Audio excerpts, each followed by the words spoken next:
Welcome to Michael Orokpo TV. Here you'll be getting quality gospel messages, life transforming messages, and powerful prayers. Our mission is to build a people with understanding of the gospel and transform lives that glorify God. Thank you for being part of us. God bless you. So the stamina you build is in waiting. And what is waiting? Waiting is the ability to suspend your propensities and focus on God until He fills you with His dimension. It's like the job of a waiter in an eatery. When a waiter comes to an eatery, his focus is on those who will place order. He just stands there. Any sign, he shows up. What do you need? And he services it. That's the job of a waiter. So if you are still praying and you are thinking house rent, be praying. You can be a prayer warrior, but priesthood have not started. If you are still praying and you are mindful of that brother who spoke about you or what they said on the internet, you have not tested priesthood. If you are still praying and you are thinking, what will I eat? That what you are doing is called prayer, and you can be a prayer warrior. But when you become a priest, you must come to a point where your spirit is silent, because at that point only the signals of God can come to you, and you will know that you are growing in priesthood if you can elongate the duration of silence. Some of us can pray for 4 hours to be silent for 10 seconds. I'm telling you, that's how difficult it is. Some of us will need to pray for 1 month to start learning to be silent for 5 minutes. You come to that place where everything in you is still, and it's in that place of stillness that you will know that is God. That's where the power of salvation is released. But you see, it's a journey in the spirit. It's a journey. See, there are, when you start learning these things, sometimes there are agencies that help you. You can carry a worship song and you are playing it at the background. You can be playing a chant at the background. You can be praying prayer at the background. All of that is to help you ascend fast. But you see, those things will help you to a level. You must labor in the spirit to silence your flesh. Paul said, I beat my body. I bring it under subjection. I beat it. I beat it. So priesthood is the act of quieting your spirit so that God can talk to you. That's where people like David knew how to enter. And David says, the Lord speaks once, I hear twice. That power belongs to God. When your spirit becomes quiet, every signal from heaven, you pick it in microseconds. When you get to that level, you are beginning to grow in priesthood. The third thing about priesthood is the act of beholding. When you go into the spirit realm, you will discover that it's a desert of many spirits. Many activities go on there, but you need to learn how to focus on what God is doing and God only. I've seen people who go to pray for 30 days and encounter demons. They come back with strange prophetic instructions and strange prophetic action. People now must bathe with salt to be free. They come with unique soaps, strange soap that people must bathe with by 12 midnight. They have encountered something else, and they'll go and look for Nehum, strange scriptures to explain what they are saying that cannot be correlated in the New Testament context. Some show up and see, the spirit said you must be careful. That's why your priesthood is strong to the degree that your doctrine is correct. Because there's a level you will go to, it's your doctrine that will keep you focused. So any noise any spirit makes, it must justify it from scripture. Reading about Kenneth Hagin, those were the things I learned. Kenneth Hagin will meet Jesus talking, and he'll say, if you are the one, this thing you have said, show me in the Bible. And if it is God, he won't be offended, because he is his word. And he will take them and show them, because even his word he exalts above his name. But if you don't have accurate doctrine, there are many young people today, the little fire they catch, they want to go to a desert. Everything is, I love the prophetic, I respect the prophetic, I honor the prophetic. But the prophetic is the most dangerous and volatile territory in the spirit realm. So if you are doing priesthood, you need to master focus. And what will help your focus is accurate doctrine and meditation. So that when you enter the spirit realm, you will know how to forget every other distraction that every spirit brings and focus only on God. Because at this level, what you are looking for is not strength, it's transformation. At the first level of ministering to the Lord is separation. At the second level of waiting is strength. At the third level is transformation and transfiguration. Because as we behold him, we are changed. Because what you see is what you become. It is at this level that God begins to prepare us with the unique flavors that we require for territories. Because all of us will not be assigned the same territory.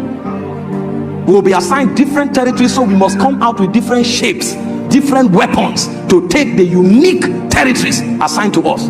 but it is a function of our beholding. So the third level of priesthood is beholding. Jeremiah 33 verse 3, he said, ask of me, I will answer. He said, but I will show you great and mighty things that you know not of. And the goal of showing you is not to tell you things to come and say, it's to show you things that will change your shape, so that you assume. Because honestly, those who fight, you know that you and your weapon must be one. That's how the spirit realm works. The weapon you use, you and that weapon become one. When they say Eleazar, the son of Dodo, held a spear and slew 800 men, the word Eleazar is a spear. The guy and his weapon became one. So God shows you things that shapes you into the weapon, because you must become God's battle axe. But for you to be altered into the weapon dimension, you must behold. So when you ask, when you pray, he doesn't just answer, he brings you to deeper spheres when he begins to show you great and mighty things that you do not know of. That's why in 1 John chapter 3, he said, what manner of love the Father has bestowed upon us, that we should be called the sons of God. He now went further to say, it does not yet appear what we shall be like.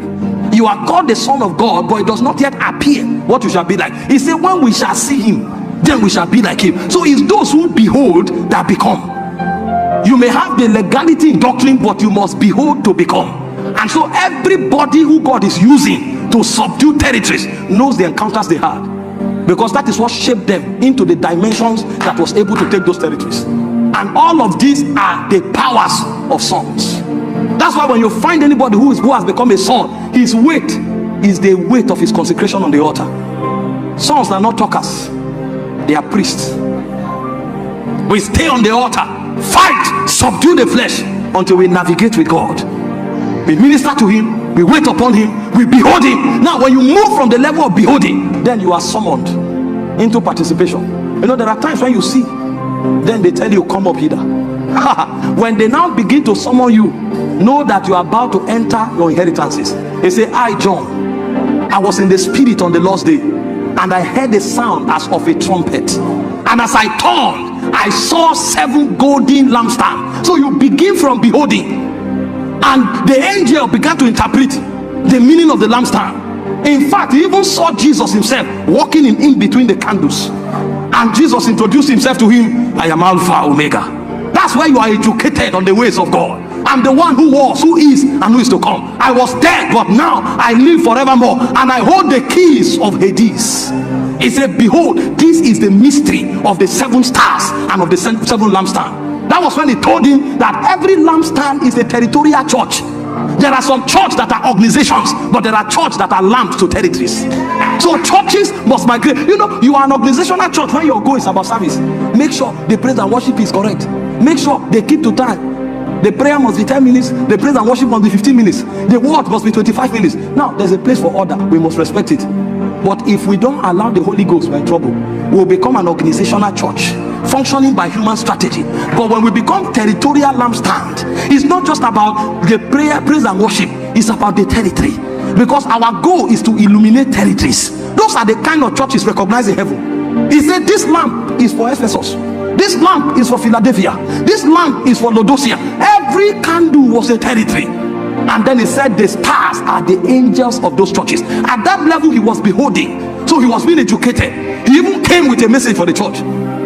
But when they went to Revelation chapter 4 verse 1, he said, I saw a door open in heaven, and the same voice that gave me access to behold, this time he said, come up hither. So you move from beholding to coming up hither. When you come up hither, that's when they show you the mysteries of God. That's when you return as a warrior for your generation. When he saw, he said, at some point he said, I heard the voice of the 7 thunders. I wanted to write. They said, no, this one is not for the earth. This one is only for those who can come this far. Because when you hear this one, you go back to earth as a messenger from Zion. I heard the voice. Even Paul went there. I know a man many years ago. Whether he was in the flesh or out of the flesh, I can't tell. But I know that this man was carried to the 3rd heaven, and he also visited paradise, and he heard words that were unlawful to be uttered among men. Because those words are the words that give men the secret code for creation. When you see some words, you can come and talk, and nations can be uttered. That's where nations are conquered from. You hear words that men have no access to, so that when you come, you too can become an architect of civilization. But you must go beyond beholding to participation. participation. At that level, you become like an immortal. You will notice that the laws they give you from that realm is the same laws that govern angels. That was when the sin of apostasy and the sin against the Holy Ghost that is unforgivable. But now he's not talking to a man. He's talking to one who belongs to the family beyond the galaxies. And when Moses heard, Moses prayed. He said, don't ask me again. He said, go to the mountain of Abarim in Nebo. Look at the land. That's the best you can have. But you will never step in, because you did not sanctify me by the waters of Meribah. You didn't sanctify me, so you can't. Why do you think when angels sin, they can't be forgiven? They have seen things that are unlawful to be uttered among men. So the laws that govern them is beyond the laws of men.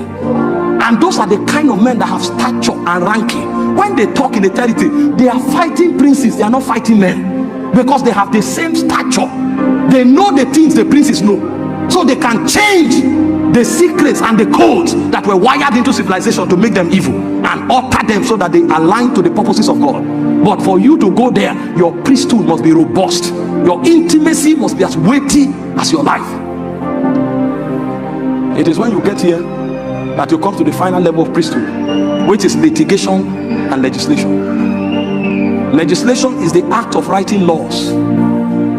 Litigation is the act of defending laws that have been written. When people violate it, you can probe them, you can judge them, you can sanction them. When you grow in priesthood beyond participation, you become a legislator and a litigator. Those are the kind of men that one of them is enough for a territory.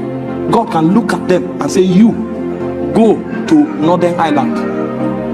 And that man does not need a crusade. He can walk into that city at night. The moment he comes into that city, because he has access to secrets, he will know what to do. He may just come into that city and they will show him the points where the gates of the land is, and he will find that man. He may not talk to anybody, but he will walk around that city 30 days. That's all he will do. He will just walk around the city. You will not know what is happening. That's where cities are conquered. Oh, tomorrow I will show you the protocol of taking territories. The first is prophetic mapping. But you don't, those are not taught, they are caught. Only those who travel far. Is a protocol of Catalambano. You enter, every city have their unique laws. And when you become a litigator, you will know what was said over a land that keeps people disflowered when they are 19. You will know what was said over a land that makes it impossible for people to go to church and serve God when they are 25. You will know what was uttered over a land that make people become corrupt the moment they sit in leadership. Even those who are sent, the moment they become governors, they become criminals. You will know the laws. And so when you come, you will go to the gates.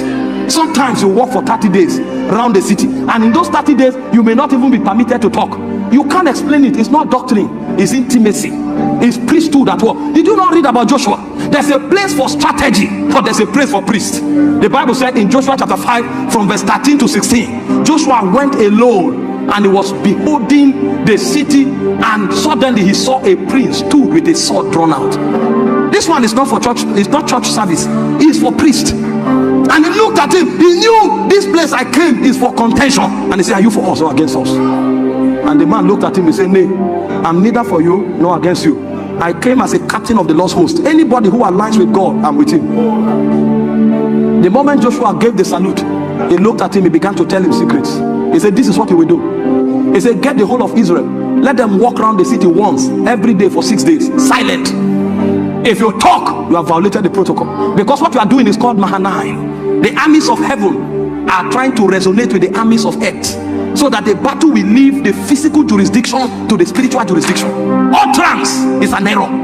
Keep quiet, just walk around. He said, but on the 7th day, at that point, resonance would have been achieved. When you shout, your shout will not be the shout of men, it will be the shout of the monarch of Zion. Because the way God puts the armies of earth into confusion is by shouting. When he laughs, he says, he that sits in the heaven shall laugh. But before your laughter become the laughter of God, for 6 days you need alignment. He said, walk around for 6 days, once, silent. On the 7th day, let the priests blast the horn. And the moment they blasted the horn, the walls of Jericho sank. This was a wall that was impregnable. History says 7 war horses could run on it. Even houses were built on those walls. There's no way it could be breached. So you don't try to break it. You don't try to climb it. Do something that will make the earth swallow it. And when they shouted, the earth opened her mouth and swallowed the wall. And you run to any soldier, you kill him. At this point, it doesn't matter. Everybody has the same strength. Even the least warrior have become a mighty warrior. And they slew and took over Jericho, because a man understood legislation and litigation. If it has to do with territory, copy and paste will not work. You must pick frequencies from yonder. Frequency. But only priests can do this. Only priests. Only those who travel in the spirit. Some of us are still at the level of giving, of ministering to the Lord. Nothing comes out of us. When we are there, we sleep off, because we can't press. There's no appetite for God. There's no hunger, and we are not dissatisfied with where we are. And so for God to initiate us into priesthood, most times what he does is that he puts burdens in our heart, so that something beyond our needs will begin to draw us, because he wants to raise priests. If you do this, you will never be the same, and territories will be at your mercy. We have done church for too long. The day when kingdom must appear has come, and this is not for pastors. This is for sons. That means you can be in the parliament and you'll be a priest. You are going and you know what they will discuss that day. You know, and you know the outcome. But before you go, you will change it in prayer, because you know that if this conclusion is made, it will affect the land for 50 years. And when you check, most people have been bribed before they showed up. So what you will now do is that you will create an element of surprise. In the middle of the meeting, something will happen, and you created it. So while you are in the meeting, people are talking, you are waiting for your sign. You are waiting. The moment your sign happens, you talk, and you change the whole dynamics of the meeting, and the generation can be preserved. But where are the men who can join in the spirit? We don't have priests. Yeah.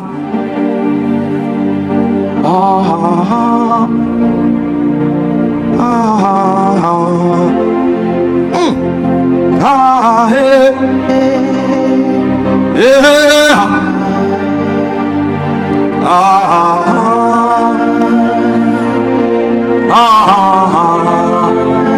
You know, when you enter there and you come out, you will have a badge.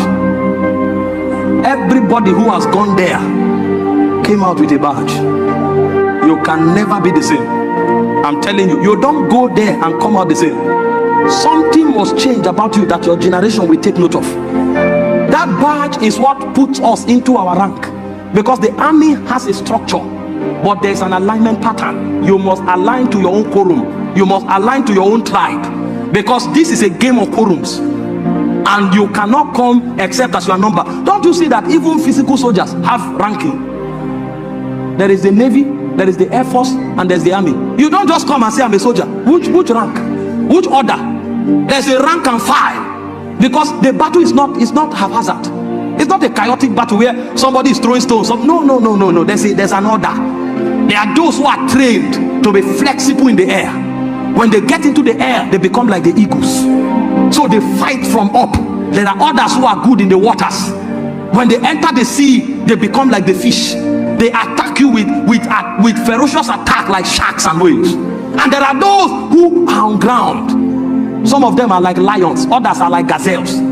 They can come with a boldness that you will marvel, who are these ones? There are others that they have stability and stealth. They can follow a narrow path until they give you a gorilla attack. You'll be taken unawares. All of that is a function of the skills they were taught on the altar. It is the Lord that teaches my hands to fight and my fingers to war. When you get to the college, you know, I was telling them before we came here, I said we think church is religious gathering. That's why we are weak. This thing is not just religious gathering. This is also a school of the spirit where men are taught.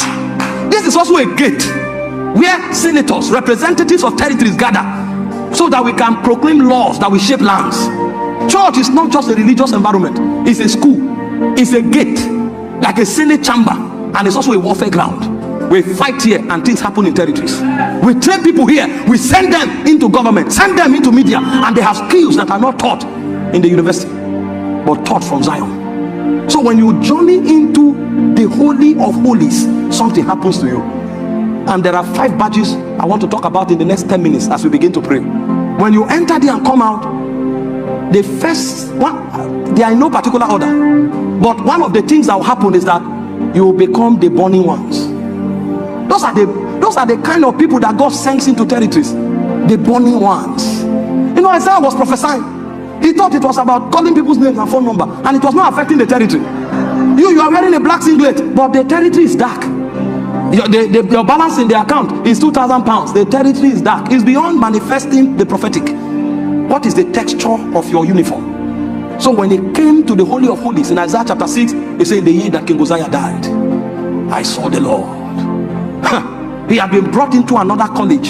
He said his train filled the temple, and suddenly he began to see the burning ones of heaven, and they were crying, holy, holy. A new civilization entirely is the Lord. The moment he heard those readings, nobody attacked him. The guy began to curse himself. This is a national prophet, but he didn't have a stand in the courts of heaven. Do you not see why? Although we have people, apostles, prophets, bishops, but there's no stand. How can we take territory? When Elijah came to the king, he didn't say, I'm Prophet Elijah. We are not looking for titles. The Bible said Elijah the Tishbite, who was of the inhabitants of Gilead, said to the king, before God whom I stand, there shall be no rain or dew. So you talk based on where you are standing. This guy showed up, he had no place in the assembly. He said, woe unto me. He cursed himself, a prophet. He said, I'm a man of unclean lips, and I dwell among a people of unclean lips. And they told him, don't worry, where you have come is where warriors are made. And he said, one of the seraphims took the coals of fire and touched his lip and said, your iniquity has passed. Otherwise you'll be there, they'll be looking for who to send. You will not be a candidate. Because the guy was standing. They said, who shall go for us? I'm here, I came from earth. How can you be looking for who will go to earth? I came from earth. You are not sent because you came from there. You are sent because you have a badge of fire, the burning ones. If you don't burn, you can't take any territory.